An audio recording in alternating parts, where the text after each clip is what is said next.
السلام علیکم ورحمۃ اللہ وبرکاتہ۔ تعلیم ہماری ہر حال میں جاری کے تحت سوریا اردو پرائمری اسکول ناگرجنا نگر ناگل کے آن لائن تعلیمی سیشن میں آج ہم جماعت گندم مضمون اردو کی حمد کے سوال جواب اور خالی جگہ دیکھیں گے۔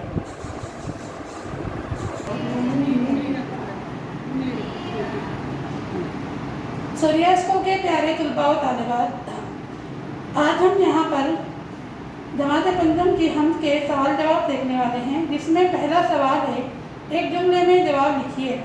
شاعر نے جہان کا پالنے والا کسے کہا ہے؟ پیارے بچوں، شاعر نے جہان کا پالنے والا کسے کہا ہے؟ شاباش، شاعر نے اللہ تعالیٰ کو جہان کا پالنے والا کہا ہے۔ سوال نمبر 2 ہے، دونوں جہان سے شاعر کی کیا مراد ہے؟ دونوں جہان سے شاعر کی کیا مراد ہے؟ جواب ہے، دونوں جہان سے شاعر کی مراد زمین اور آسمان کی دنیا ہے۔ سوال نمبر 3 ہے، صبح و شام کس کا تذکرہ کیا جاتا ہے؟ جواب، صبح و شام اللہ تعالیٰ کا تذکرہ کیا جاتا ہے۔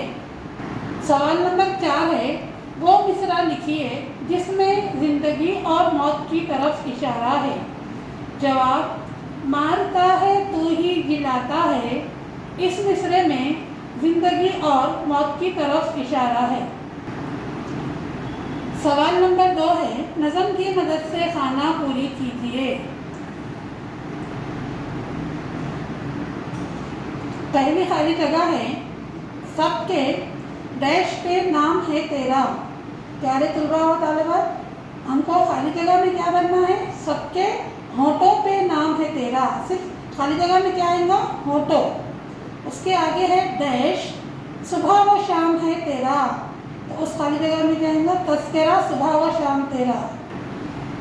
پیارے طلباء و طالبات، اب اس کے بعد نمبر 2 ہے، ذرے ذرے پہ ڈیش تیرا، فضل ہے سب پہ ڈیش تیرا۔ یہ خالی جگہ آپ کو مکمل کرنی ہے۔ نمبر 3، تیری ہر شے پہ ڈیش ہے، تو ہے باقی ہر ایک ڈیش ہے۔ یہ دو خالی جگہ ہے، ہم آپ کو ہوم ورک کے لیے دے رہے ہیں، اپنے اپنے فیل کاپیوں میں یہ آپ کو مکمل کرنا ہے۔ اس طرح آپ یہاں پر ہمارا یہ سبق ختم ہوتا ہے۔ آپ اپنے فیل کاپیاں مکمل کیجیے اپنے والدین کے سامنے بیٹھ کر، اور ہمارے ویڈیوز کو زیادہ سے زیادہ دیکھیے، لائک کیجیے۔ سوریا اسکول کے پیارے طلباء و طالبات، ہمارے اسکول کا Surya Urdu school online education کے اس چینل کو آپ لوگوں کو سبسکرائب کرنا ہے، اور زیادہ سے زیادہ ہمارے ویڈیوز کو دیکھنا ہے، لائک کرنا ہے اور شیئر کرنا ہے۔ اس کے بعد پھر ہم ملیں گے۔ اللہ حافظ۔